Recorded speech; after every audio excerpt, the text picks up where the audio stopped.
Makima não é apenas uma vilã de Chainsaw Man, ela é o próprio demônio do controle, uma entidade que não vence pela força bruta, mas pela dominação absoluta. Ela manipula pessoas, distorce vontades, quebra leis da realidade com contratos invisíveis e trata vidas humanas como peças descartáveis. E a pergunta aqui é, num mundo onde maldições são movidas por medo e poder amaldiçoado, até onde alguém que controla tudo e todos conseguiria ir? E é por isso que nesse vídeo analisaremos até onde Makima poderia ir contra o universo de Jujutsu Kaisen. Ela pisaria em todo mundo ou seria finalmente parada por alguém como Gojo ou Sukuna? Hoje a gente vai analisar isso de forma justa, etapa por etapa, com base em só feitos, regras dos universos e a própria lógica imposta nesses animes. Antes de começar, 3 regras importantes. Primeira, aqui será considerada a Makima no auge ou pelo menos no seu auge de poder demonstrado em Chainsaw Man, com o contrato do primeiro-ministro ativo. Segunda regra, personagens de Jujutsu Kaisen também serão considerados nos seus auges canônicos, então eu não vou ficar considerando Mojuro, pois além de não ter acabado a história, eu não tô acompanhando, então não tem essa de Itadori Prime Supremo com o poder de explodir planetas. A gente vai considerar o Itadori assim como os outros personagens ao final de Jujutsu Kaisen canônico, na sua luta final contra o Sukuna, que foi o último feito relevante de poder que os personagens tiveram. E terceira e última regra, sem inventar habilidades, só o que foi mostrado. Meio que explicando a segunda regra também, aqui só consideraremos o que foi explicado oficialmente e apenas oficialmente. E por isso especulações de supostos poderes, habilidades ou formas de usar poderes que os personagens não demonstraram não serão mostradas nem classificadas e muito menos consideradas nesse vídeo. E por fim é isso, se você discordar de algo, comenta, mas comenta com argumento e com respeito. E se você concordar ou discordar, só comenta aí e tamo junto. E sem mais enrolações agora, vamos finalmente entender quem é Makima em Chainsaw Man. Muita gente subestima a Makima achando que ela é só manipuladora, mas ela é uma das entidades mais quebradas dos animes modernos. Afinal, ela é uma dos 4 cavaleiros do Apocalipse, representando um alto ponto de poder na obra. Não à toa, ela foi uma das vilãs mais poderosas e até hoje uma das mais icônicas dos animes. Mas antes de tudo, precisamos entender quais são todos os poderes e habilidades de Makima e como elas se comportariam em Jujutsu Kaisen. Então, vamos direto para suas habilidades.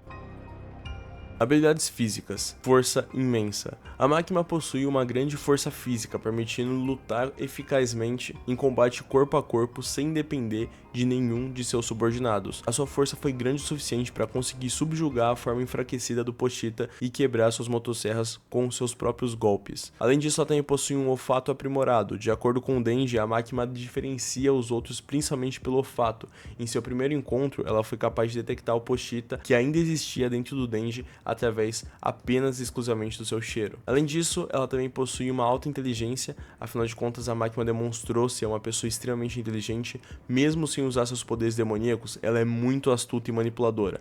E um bom exemplo disso é a maneira como ela controla o Denji durante a maior parte da história da parte 1 de Chainsaw Man. Porém, eu não considerarei isso, pois muitos personagens são gentis ou que são ingênuos, poderiam sim cair no papinho da Makima ali, serem iludidos por ela, e aí nem teria a luta, né? Então essa habilidade de fazer as pessoas simpatizarem com ela, ou até se iludirem pela sua aparência, que é atraente e genuinamente bonita, isso não será utilizado, tá bom? Mas se fosse, pode ter certeza que alguns personagens iriam com certeza cair na da Makima, e aí acabaria pra eles, antes mesmo da luta e da análise começar. Agora sim, vamos para suas habilidades sobrenaturais. A primeira habilidade da Makima é o controle. Como a Makima personifica o medo do controle ou da conquista e dominação, eu nem considero isso bem uma habilidade, mas como uma passiva dela, de quem ela realmente é, sabe? Sua habilidade principal reflete justamente essa natureza. Então, além das suas tendências maquiavélicas, a Makima detém o poder de controlar diretamente seus subordinados, possuindo um controle absoluto sobre quem ela considerar inferior a ela. Essa habilidade de lavagem cerebral, entre aspas, funciona em qualquer ser, de humanos a animais, a demônios, a híbridos, a qualquer um. E ela não demonstrou ter um limite para um número de indivíduos que ela pode manter sobre o seu controle e no seu domínio ao mesmo tempo. Parece que, uma vez colocado sob o seu controle, a vítima perde subsequentemente a memória de tudo o que aconteceu imediatamente antes de ser colocada sob controle e de tudo o que fez enquanto era controlada. A Makima também pode canalizar o poder das suas vítimas, convocando-os através de correntes conectadas ao seu corpo. Foi demonstrado que ela pode usar as habilidades do demônio anjo, do demônio do futuro, do demônio serpente, do demônio da punição, do demônio aranha e do demônio zumbi, até mesmo indivíduos indivíduos falecidos podem ser controlados dessa maneira. Então seriam meio que quase que habilidades já acopladas a ela. Afinal, Makima foi capaz de formar também um esquadrão de híbridos de armas, 3 dos quais Erese, Quan Chi e o Homem-Katana já eram antigos inimigos dela, mas que ali já estavam mortos e mesmo assim se comportavam afetuosamente com ela. Isso sugere que Makima pode controlar indivíduos diretamente, bem como distorcer suas personalidades de maneira sutis, sem que os mesmos percebam. O controle de Makima, no entanto, pode ser quebrado, como visto com o Demônio Anjo, mas não é garantido. Além disso, ela usa a audição de ratos, pássaros e outros pequenos animais que controla para ouvir conversas remotamente, aparentemente em qualquer lugar do planeta e possivelmente se estendendo ao próprio inferno.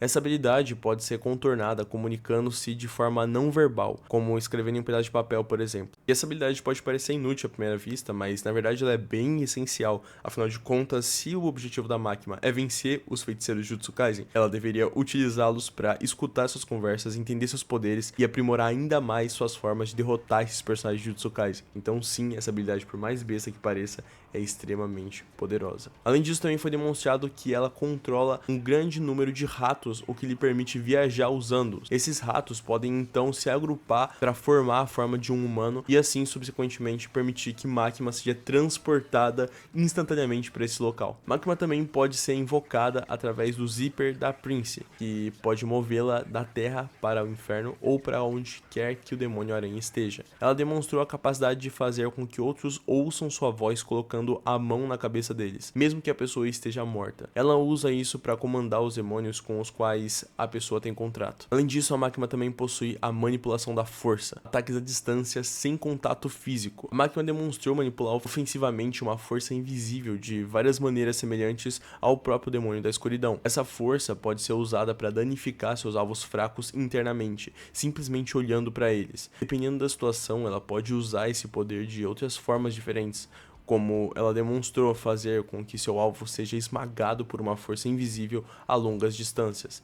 Para usar essa técnica, Makima parece precisar de um local de grande altitude, como um santuário, o nome de um alvo e um sacrifício humano. Makima forma então um símbolo com as mãos e instrui o sacrifício a pronunciar o nome do alvo. O sacrifício então morre e o alvo é subsequentemente esmagado, precedido por uma breve sensação de algo errado, entre aspas. Esse ataque destrói completamente o corpo do alvo, mas não causa danos a pessoas ou objetos adjacentes, nem mesmo as roupas do próprio alvo. Ao usar essa habilidade, os sacrifícios e as testemunhas são vendados. Ela usou essa habilidade uma vez em Kyoto para matar os capangas da gangue de Sawatari. Então, por ser uma habilidade bem específica, eu vou considerar que ela só usaria de último recurso, beleza? Além disso, ela demonstrou causar dano projetando uma força invisível nos alvos que ela aponta com o dedo indicador. Força é suficiente para danificar gravemente o demônio das trevas, que é um demônio primordial, além de conseguir matar a Power instantaneamente e lançar o Chainsaw Man, mesmo na forma fortalecida dele, no ápice que o Denji conseguia ter naquele momento, pro alto da atmosfera, quando usou essa habilidade repetidamente contra ele. Ela geralmente apenas diz bang ao usar essa habilidade e o alvo é instantaneamente explodido ou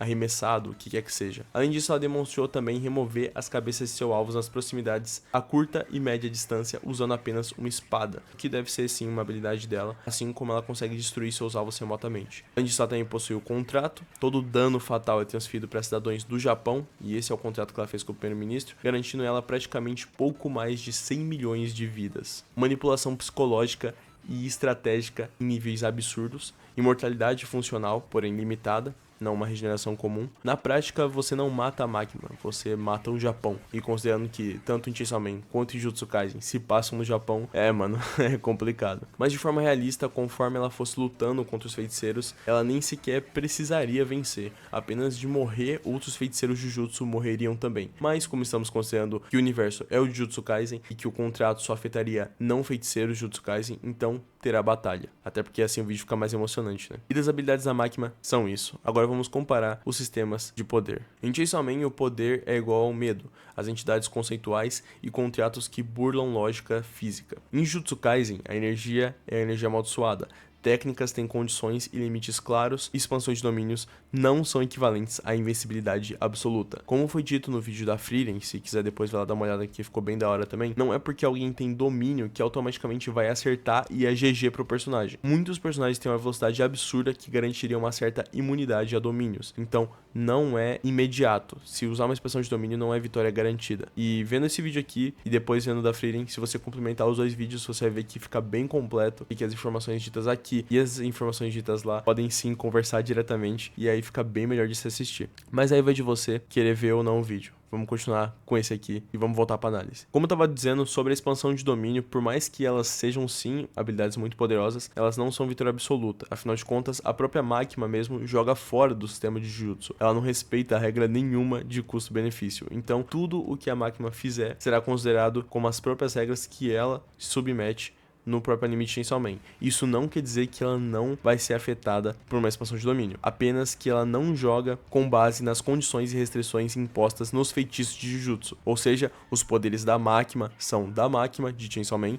e os poderes dos personagens de Jujutsu são de Jujutsu. Um não anula o outro, mas um não entra em interferência com o outro em questões de gasto de energia, nem condições de poder, nem nada assim. Tudo que nós fomos considerar aqui será demonstrado em ambos os animes apenas como uma coalizão de poderes, beleza? E agora sim, podemos ver até onde realisticamente a Makima de Chainsaw Man chegaria em Jujutsu Kaisen. No vídeo da Frieren eu fiz em camadas, mas não em camadas necessariamente de força, de qual personagem venceria qual por ser mais forte automaticamente. Eu só tinha feito de uma forma que ficasse mais organizada pra mim. Porém, como eu vi muitas pessoas reclamando, eu vou fazer aqui sim uma camada como se fosse um iceberg de quem eu acho que ela derrotaria mais fácil até quem ela chegaria num nível impossível de derrotar, com base em ordens realmente de força. Começando então com todos os feiticeiros de grau 1 e abaixo deles. Aqui eu vou resumir porque senão esse vídeo vai ficar muito longo, então eu vou citar aqui somente os principais. O Nanami, apesar de ele ser poderoso, ele não tem nenhuma habilidade que seria 100% eficaz contra a Makima, então sim, ele perderia. Depois disso tem a Mei Mei, que mesmo com as habilidades de Corvo, ela entra no mesmo caso do Nanami. Por mais habilidosa que ela fosse, ela perderia pra Makima. O Kusakabe também, ele é bem talentoso, mas não conseguiria vencer Makima, mesmo com domínio simples, pois a Makima pode utilizar habilidades de força invisível, além de poder fazer isso a longas distâncias, mesmo caso que os outros. E no Maki também é o mesmo caso do Kusakabe. Além do coitado do menino no Maki não conseguir utilizar livremente sua habilidade de fala amaldiçoada, ele precisaria dizer antes que Makima o destruísse com o Bang. E como? Você pode se perguntar. Então,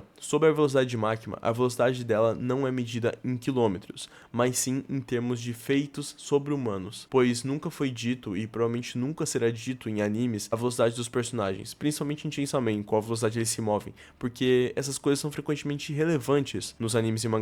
Então, o que podemos fazer é analisar os feitos do personagem. Porém, com o que já sabemos, a velocidade de Makima acaba escalando, entre aspas, para o nível do demônio da arma, que viajou pelo Japão em velocidades massivamente hipersônicas, próximos a Mach 500 ou mais, e superando inimigos rápidos, implicando que ela pode se mover em velocidades extremas, quase subrelativistas, usando suas habilidades de controle e teletransporte para se posicionar instantaneamente. Então, é F pro Inumaki também. Maki pré e pós despertar. A Maki é rápida e forte, porém matar alguém milhares e milhares de vezes exigiria um vigor que, por mais forte que ela seja, ela infelizmente não possui. Fora que conforme seu desempenho fosse caindo durante a batalha devido à exaustão, bastasse um deslize para que a Makima utilizasse o seu poder, e aí seria F pra Maki também. E pois é, pessoal, pelo jeito, se não tiver Ma no final, a Maki não vence. Foi mal pela piada. Toji Fushiguro. O Toji não tem energia amaldiçoada, assim como a Maki. Ele tem um corpo absurdo, velocidade insana e é sim muito poderoso. E por isso o Toji pode surpreender e matar a Makima uma vez sim, mas só uma vez. Pois assim que Makima entendesse como o Toji luta, acabaria ali mesmo por assassino de xamãs. Então, como foi mostrado aí,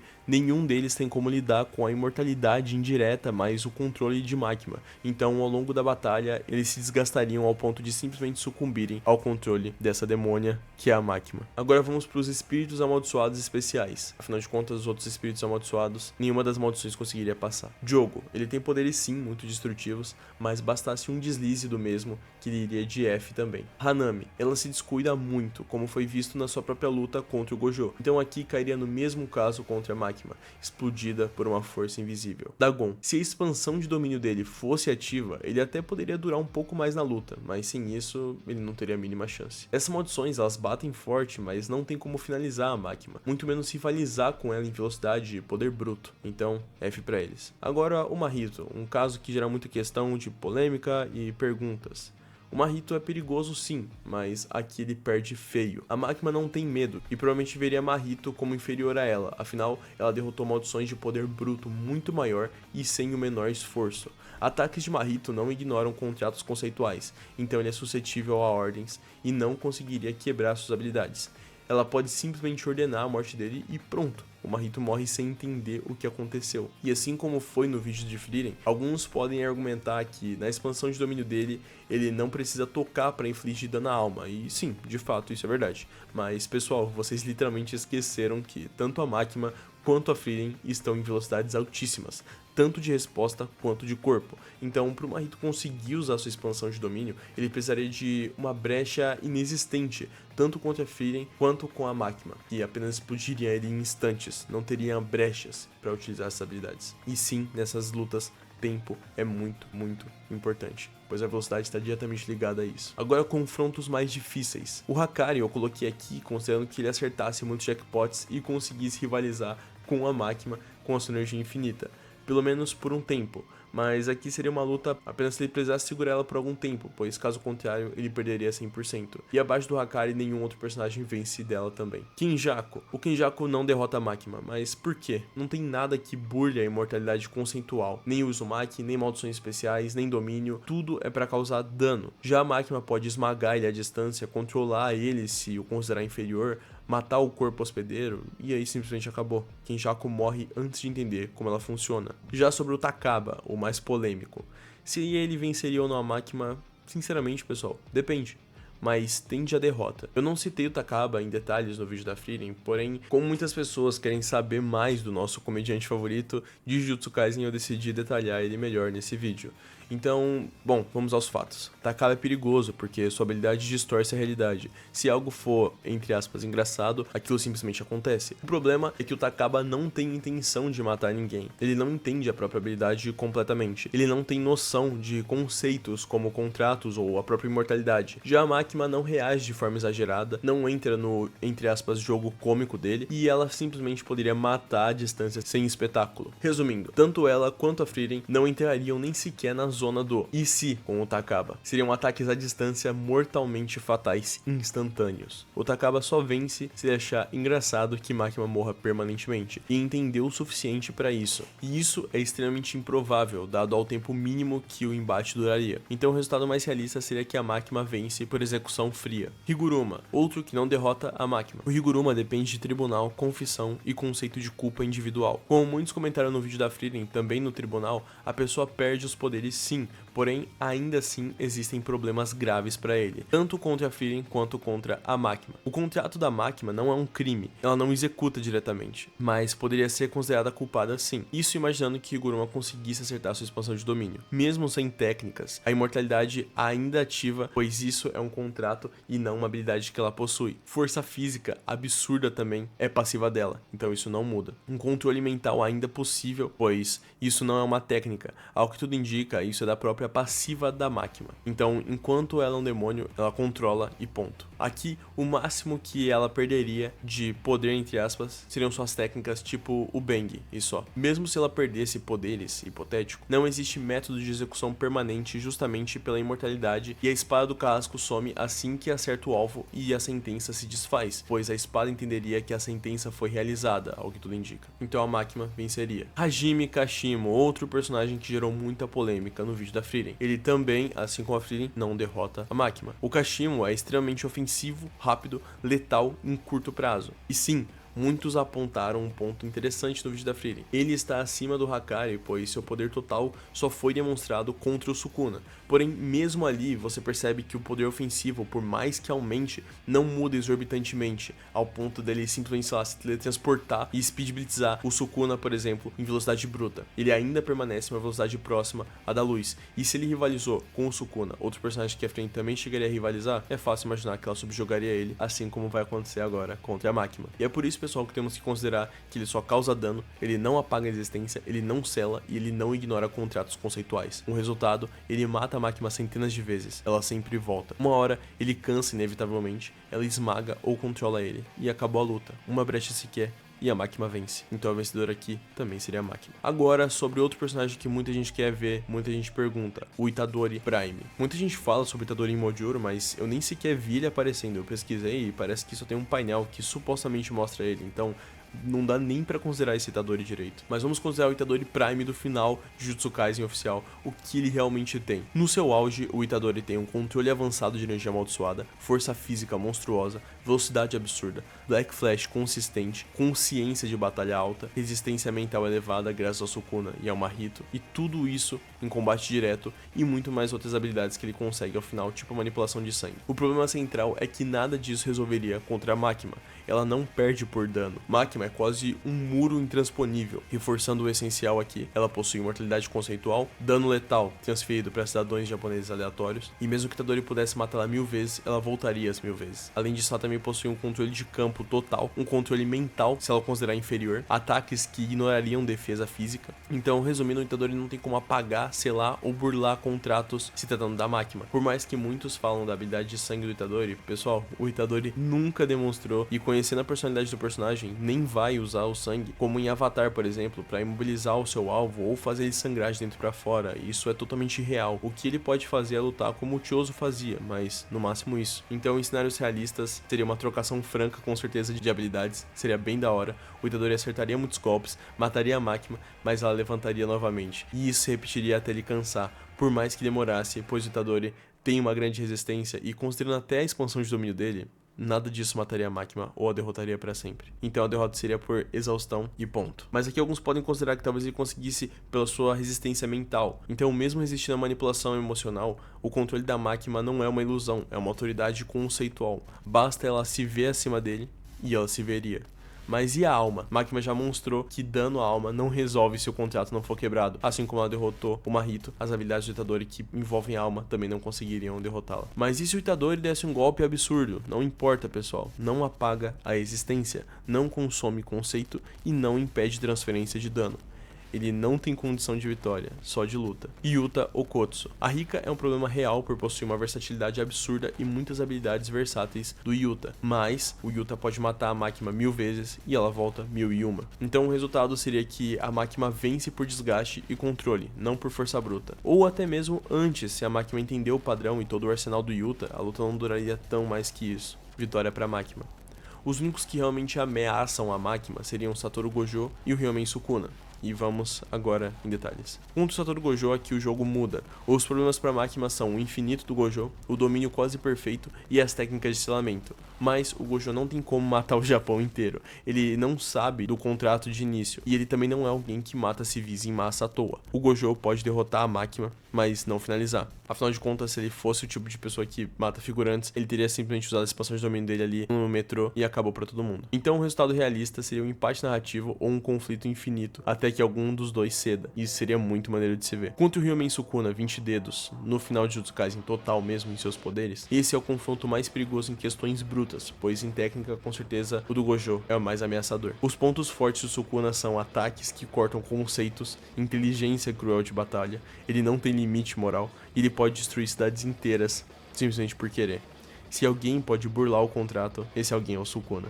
Então o resultado mais justo aqui seria 50-50. Um 50-50 extremamente controverso, diga-se de passagem. Pois se o Sukuna entender o contrato, ele pode vencer. Se ele não entender rápido, a Makima pode vencer por desgaste e poderes brutos completamente quebrados. Então o veredito final seria que Makima não sola o universo de Jujutsu Kaisen de forma convencional, mas ela vence mais de 90% do elenco e nenhum personagem vence ela facilmente. Resumindo, derrota a maioria absoluta. Mesmo a Makima não sendo a mais forte, ela com certeza é a mais injusta. Então, quem em Jujutsu Kaisen teria chance real, na minha opinião?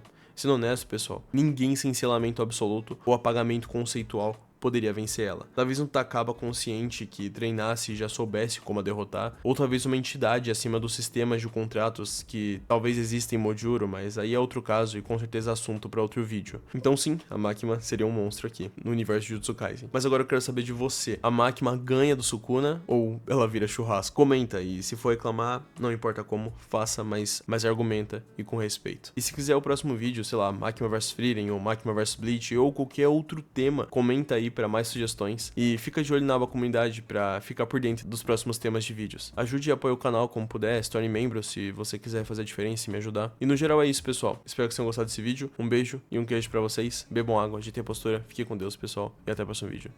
Beijão, tchau, tchau.